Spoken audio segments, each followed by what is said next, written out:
Hello everyone. Machine learning and AI are used to provide insights to provide better services and products to customers. Training models can be very time consuming. We have methods today that can make your data science journey less tough. Let's look at low code data science implementation. Before we deep dive into the low-code data science implementation tools, when asked to describe data science outside of the abstract concept, most professionals in the field refer to CRISP-DM, that is the cross-industry standard process for data mining. It's considered the de facto standard for developing data mining and knowledge discovery projects and breaks down data science into six phases. Let's understand each of them. The first is business understanding. This initial phase focuses on understanding the project, the objectives, the requirements from a business perspective, and then converts this knowledge into a data science problem definition. The second is data understanding. The data understanding phase starts with an initial data collection and it proceeds with activities in order to get familiar with the data, to identify data quality problems, to discover first insights into the data, or to detect interesting subsets to form hypotheses for hidden information. The third comes the data preparation. The data preparation phase covers all activities to construct the final data set, data that will be fed into the modeling tool from the initial raw data. And then comes the most interesting modeling. In this phase, various modeling techniques are selected and applied, and their parameters are calibrated to optimal values. Typically, there are several techniques for the same data mining problem type. Some techniques have specific requirements on the form of data. Therefore, stepping back to the data preparation phase is often needed, right? And then you see a to and fro from here between data preparation and modeling. The next phase is evaluation. At this stage in the project, you have built a model that appears to have high quality from a data analysis perspective. Before proceeding to final deployment of the model, it is important to more thoroughly evaluate the model and review the steps executed to construct the model to be certain it properly achieves the business objectives, right? So you refer back to the business understanding. And a key objective is to determine if there is some important business issue that has not been sufficiently considered. So, at the end of this phase of evaluation, a decision on the use of the data mining results should be reached. The last one is deployment. Creation of the model is generally not the end of the project. Even if the purpose of the model is to increase knowledge of the data, the knowledge gained will need to be organized and presented in a way that is useful to the stakeholder or to the customer. Now, depending on the requirements, the deployment phase can be as simple as generating a report or as complex as implementing a repeatable data scoring process and could be in production, right?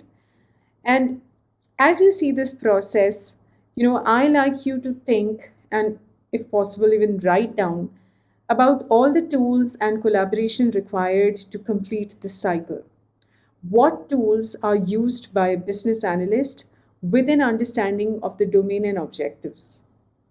Or what tools are used to initially explore the data for better understanding? Where do your data sources intersect during the data preparation stage?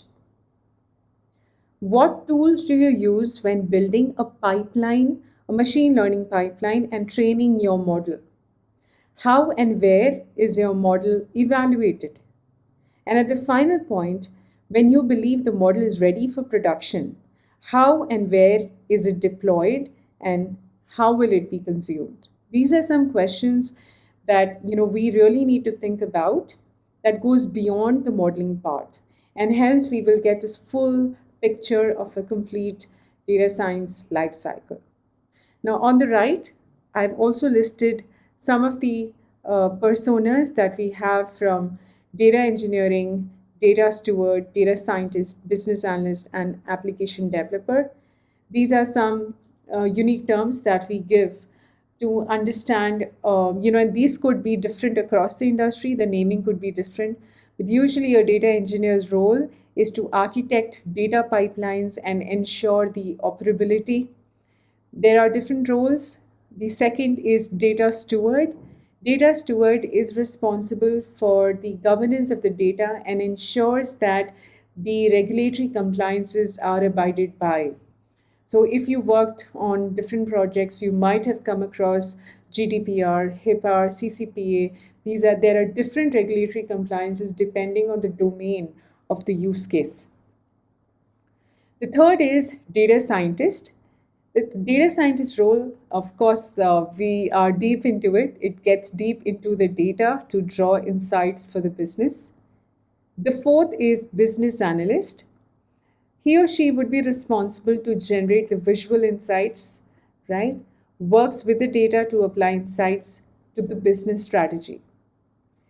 And the fifth persona is of an application developer who's responsible to plug into analysis and code to building the applications further.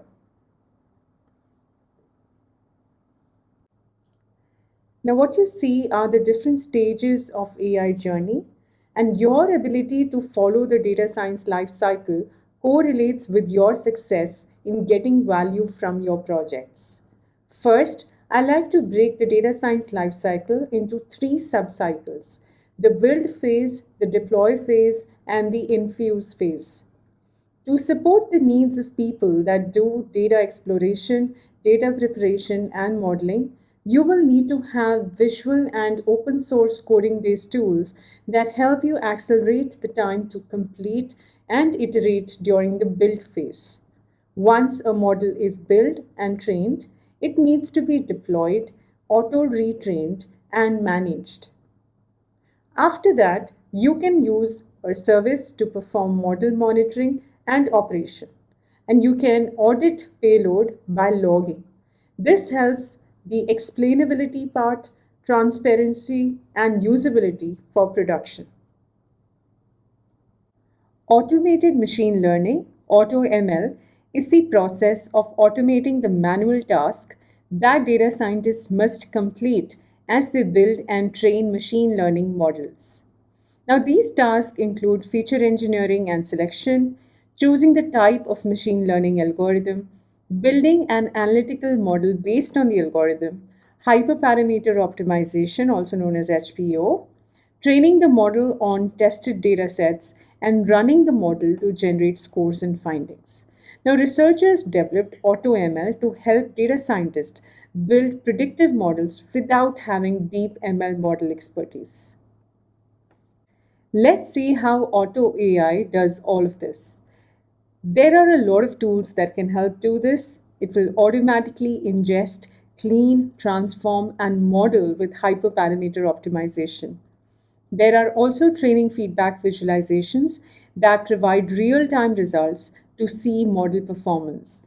And last, there is also one-click deployment possible. AutoML frees data scientists from the raw task involved in building a machine learning pipeline, allowing them to focus on extracting the insights needed to solve important business problems. So, why these automated AI methods? Let's see from an analytics manager view. The first reason would be that there is a lot of diversity in skill levels and so many different open source frameworks. Today, there are a lot of citizen data scientists emerging. Nearly 50% of data scientist respondents on Kaggle said that they had less than 2 years of experience on machine learning methods. The second side of it is operationalizing AI itself becomes hard. Now, data scientists have difficulties with integration into engineering and support efforts. The models need to be retrained automatically to maintain accuracy. The machine learning pipelines need to be deployed and managed, not just the models, right? So this is the view that we have from managers, and hence, these automated machine learning methods are definitely becoming important. And let's see why from a user's point of view. Of course, they are machine learning and Kaggle champions we have. Andrew Ng said, coming up with features is difficult, time consuming, and requires expert knowledge. Applied machine learning is basically feature engineering. Pedro Dominguez says, some machine learning projects succeed and some fail. What makes the difference?